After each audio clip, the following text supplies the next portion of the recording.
Hey everybody, Griffin Hales with the Lectric Bike Report here, and today I'm bringing you a review of the brand new Lectric XP 3.0. Now, this bike already had a reputation for being arguably the best dollar for dollar e-bike in the business, and it is a fan favorite thanks to the fact that it only costs around $1,000, but it's still feature packed. Now on its third iteration, Lectric has added even more features and more value while keeping the price the same as the last generation. This time around you get more motor power, you get a little bit more versatile usage thanks to a welded on rear rack that's ready for passengers small and grown, and they've increased the safety with larger rotors, giving you better stopping power from the brakes. Now of course we're going to test out all these new features and more. Let's go ahead and dive into our review.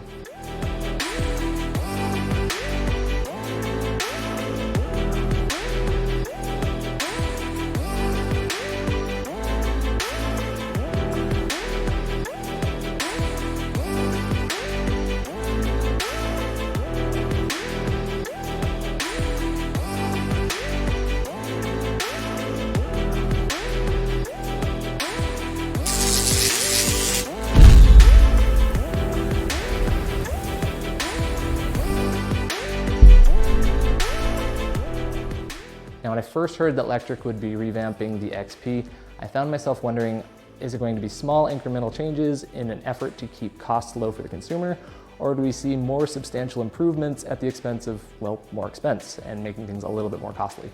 I'm happy to say that it is all of the good and none of the bad with the XP 3.0.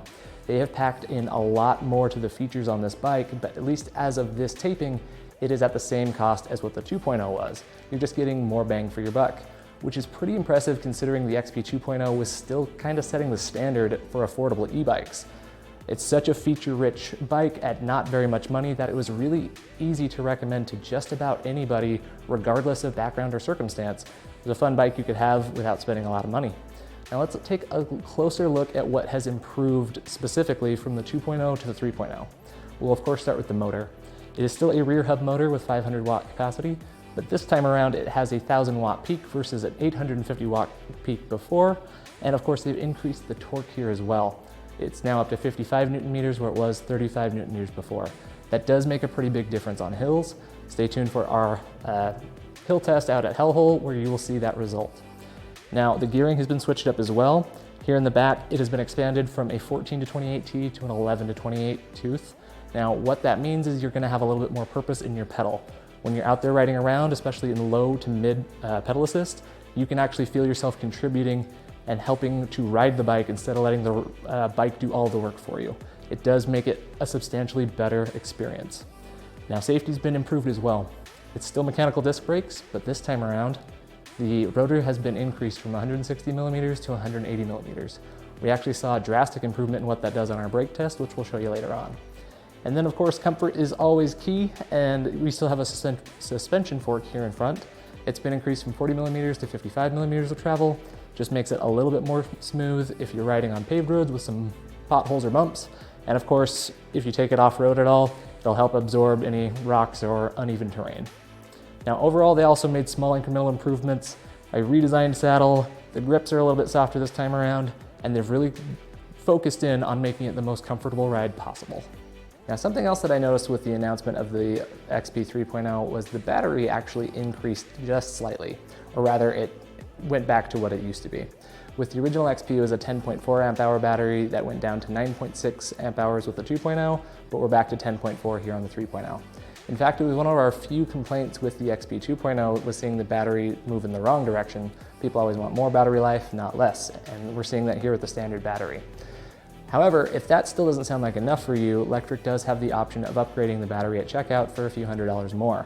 You can upgrade that to a 14 amp hour battery, providing you with roughly 25% more battery life, which is really good to see, especially if you have any range anxiety or just want to ride for longer distances at a time. Now, the last thing I want to talk about of the 3.0 in comparison to the 2.0 is this rear rack. It is actually a substantial improvement. This time around, it is a welded-on integrated rack that attaches to the frame.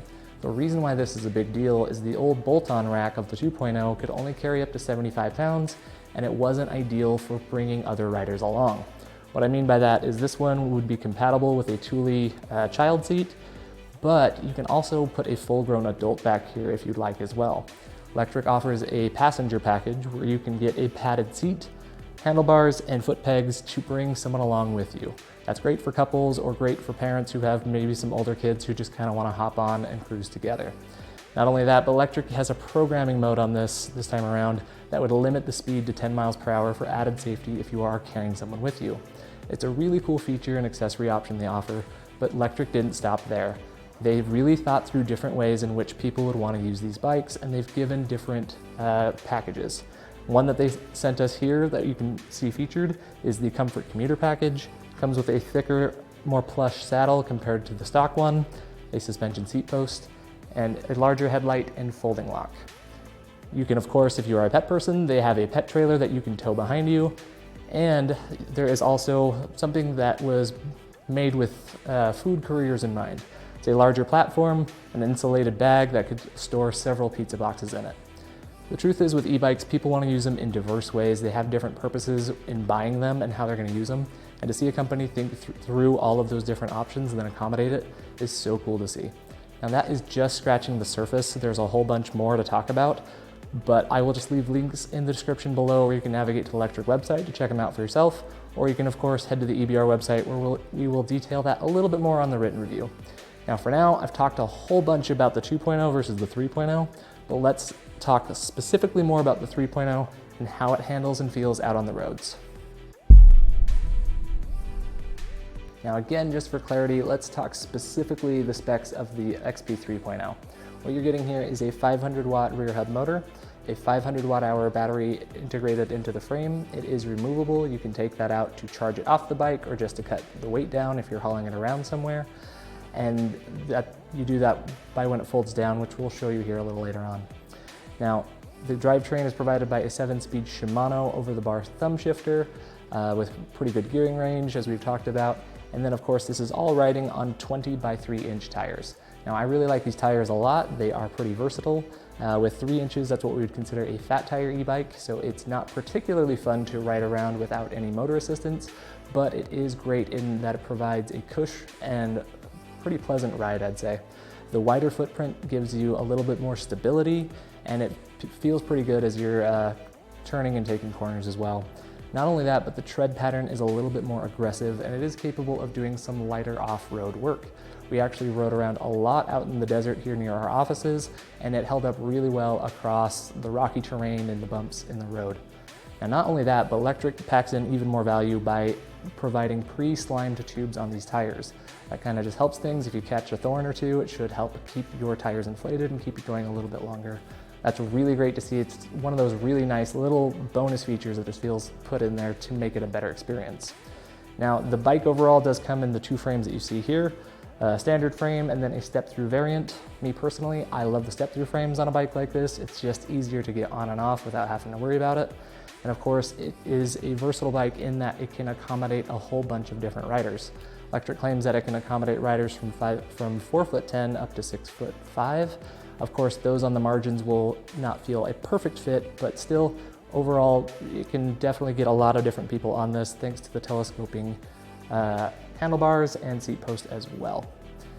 Now, it is a folding fat tire e-bike. It can really be used in so many different ways. It can be used for commuting, it can be used for cruising. There's really no person who could not ride this comfortably and have a good and enjoyable time.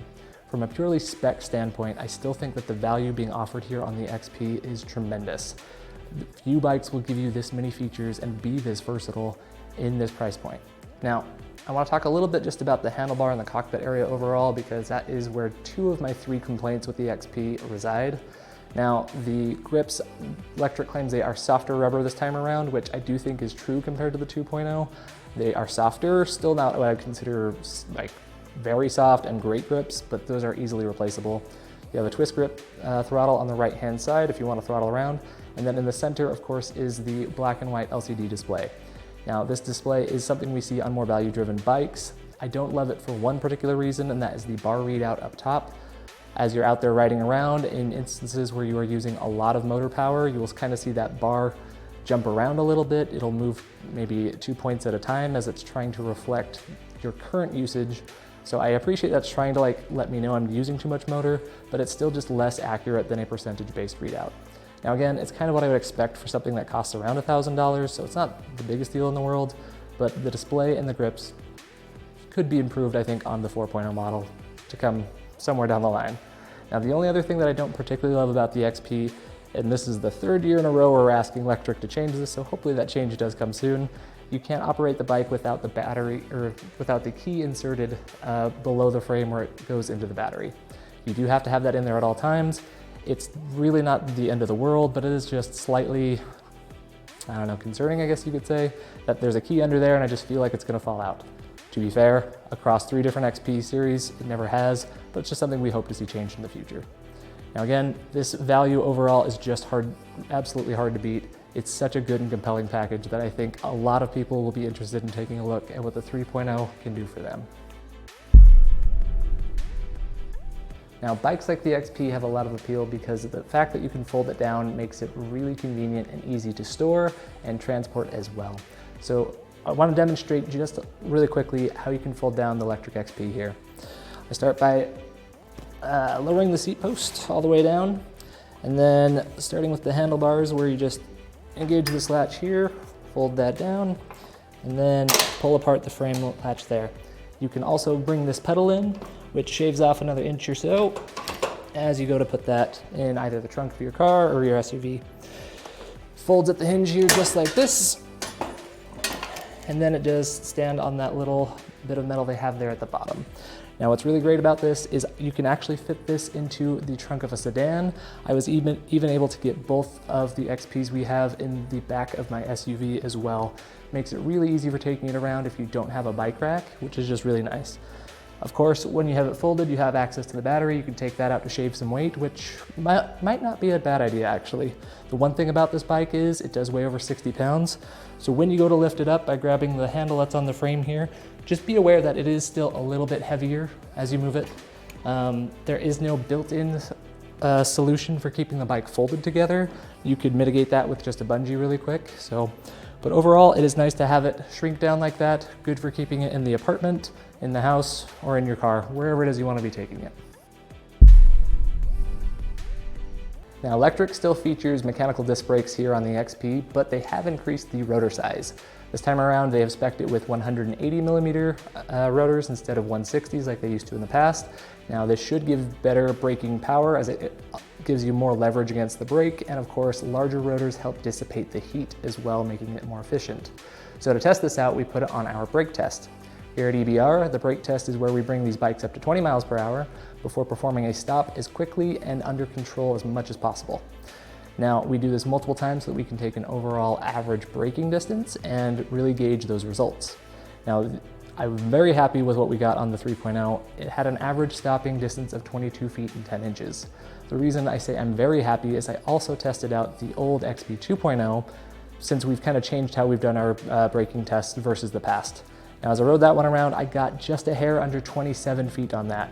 So from 27 feet down to around 23 feet, an improvement of 4 feet is really awesome to see. That larger rotor does make a difference. It provides a safer stop. It's also a little bit more in line. We're starting to form our average as we've changed our braking test. We're seeing a lot of results between 20 and 22 feet is kind of the average we're working with right now, and it's right around that. So very happy with how Lectric has increased the safety here on the XP series. For our next test, we put the XP 3.0 on the EBR circuit. Now, the point of the circuit test is to get a better understanding of the speeds achievable on the motor at each different setting of pedal assist. This really helps kind of showcase if they have dialed the motor in and tuned it correctly, and to show to people looking at buying this bike whether or not they'll feel safe and comfortable at different miles per hour. Now, at the EBR circuit, it is a 1 mile loop consisting of 4 right-hand turns and a small 30-foot climb. We will do this test a total of 6 times. We do it once without any motor power, and then once in each level of pedal assist, and we take our average speeds. Now, starting things out, I got about 13 miles per hour with no motor help, and then there was a very small jump in PAS1, more substantial in PAS2, and then pretty good increments from there. Now, a couple of things worth noting. Number one, again, this is a fat tire e-bike. It is not particularly fun to pedal around without any motor help. Great for exercise, a little less great if you're planning on riding without battery. I don't recommend it. But with a little help from the motor, it does go a long way, and it makes it a very pleasant and enjoyable experience to ride around on. Now, also with the circuit test, I'm really looking at motor engagement. It is a cadence sensor actuated e-bike, meaning that it will sense as you move the pedals around. I think it comes on pretty quickly, feels like within a half a pedal stroke or so, and the acceleration isn't overly jarring. It can definitely be a little bit snappy when you hit the throttle and really push it, but overall I think it's actually fairly easy for anyone to pick up and just get used to right away. Now, not only that, but I want to give credit where credit is due. On the circuit test, what I've noticed when it comes to the relationship between the gearing and the motor is that with a lot of hub-driven e-bikes with cadence sensors, usually by the time I hit pedal assist 3, 4, and 5, I'm just in the largest gear. Typically I'll ride around in the 7th gear and just kind of like let the motor do its thing because I know it's going to push me. Where Lectric did bother to expand the freewheel here in the rear, it does give you a little bit more power as you are pedaling out there around. Makes it so you can actually feel a difference and use different gears if you want to help out the battery and not drain the battery by having the motor do all of the work. It's something that I really like and really appreciate. It's something we've noticed as we've done more e-bikes between $1,000 and $2,000 is the gearing doesn't always feel quite right. And so to see a commitment to improving the overall experience, even for people who like to pedal, it's something I really appreciated and enjoyed. Now, anyone looking to buy an e-bike wants to know how far that motor is going to go and how much battery life you can expect. So here at EBR, we perform a range test. We do this test 2 different times. We do it once on the maximum level of pedal assistance and once on the lowest level of pedal assistance where you can actually feel some constant help from the motor. In this case, that was pedal assist level 2. Now, we got some pretty good results. We saw between 23 and 33 miles of range, which is pretty decent considering the battery size. Again, it's a 500 watt hour battery paired to that 500 watt motor. You should expect about an hour or so of ride time, which is really great to see. It's also worth noting that I performed that 23 mile test and it was better than I was expecting. Lectric projected between 17 and 45 miles, so to see a little bit higher results on the low end was great, even if the long range test was a little shorter in projections. Still, I think most people will be happy with 20 miles of range in a day. That's going to accommodate most riders out there, and it'll be great for taking your bike with you, and if you want to bust it out of the back of the trunk and just go and explore, you can definitely do that with the XP 3.0. For our last, but certainly not least test, we have our hill test. Here at EBR, with each bike we review, we take it out to Hellhole, which is about 1/3 of a mile long and a 12% average grade. And we chose this hill specifically because it's an extremely steep hill and we don't expect every bike we review to actually make it up, but we want to put motors to their absolute limit and see what they're capable of. Now we do this test 2 different times. We do it once using only throttle power, and then we do it again with maximum pedal assistance and of course, giving the help of our legs to the bike. Now, we were pretty happy with the results we got because it proved Lectric's claim. Lectric claimed that they had improved the motor by giving it a higher peak output as well as more torque. Now, the times that we got on our tests, in throttle we saw a time of 134 with an average 11.5 miles per hour. And then when we did it again in pedal assist, we saw a time of 117 with a 14.1 mile per hour average. Now, both of these were improvements over our last go around with the XP 2.0. We saw 12 seconds better on throttle and 4 seconds better on pedal assist. Not only that, but it really feels like Lectric has just kind of dialed in the motor overall. Not only does it climb hills better, but it just feels better. I don't know if I want to attribute that to the drivetrain or if we just attribute it to the fact that Lectric's clearly put some thought and effort into how they're putting these motors on the bike, but it is a markedly better experience and it feels like an improvement overall. The Lectric XP series has long been a bike that we've recommended here at EBR, and that will remain the case with the XP 3.0. Reason being is it is just so easy to see so many different people finding something to love with this e-bike.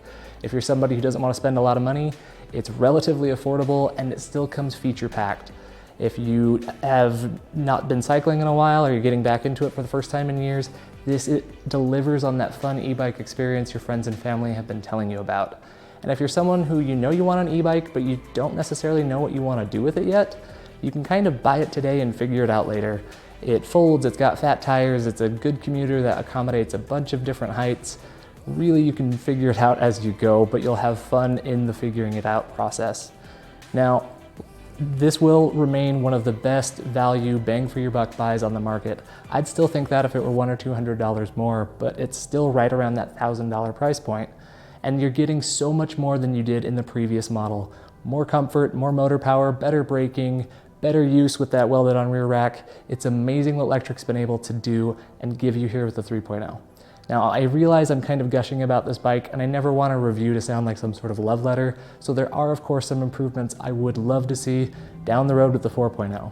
If the battery readout were a little bit more consistent and accurate, I'd be very happy. The grips could be a little bit better, and of course, I'm still waiting to not have to have that key in when I'm riding around. The only other thing I could think to improve would be when it's folded. It can be a little bit cumbersome to move around as there's no mechanism that locks it in place when it is folded down. It is still a pretty heavy bike to move around, so you do have to be cognizant of keeping fingers out of the way in case it swings closed. But in all honesty, if those are the worst things I have to say about a bike like this that is this affordable, you know it is a good value and it's gonna be very appealing to so many different people out there on the e-bike market. Now, if you found this review helpful, please give this video a like. If you haven't yet, subscribe to the Electric Bike Report channel, and we will leave links in the description below for current pricing as well as our full detailed written review where we have some of our test data that you can take a look at. Again, I'm Griffin Hales with Electric Bike Report, and we'll see you on the next review.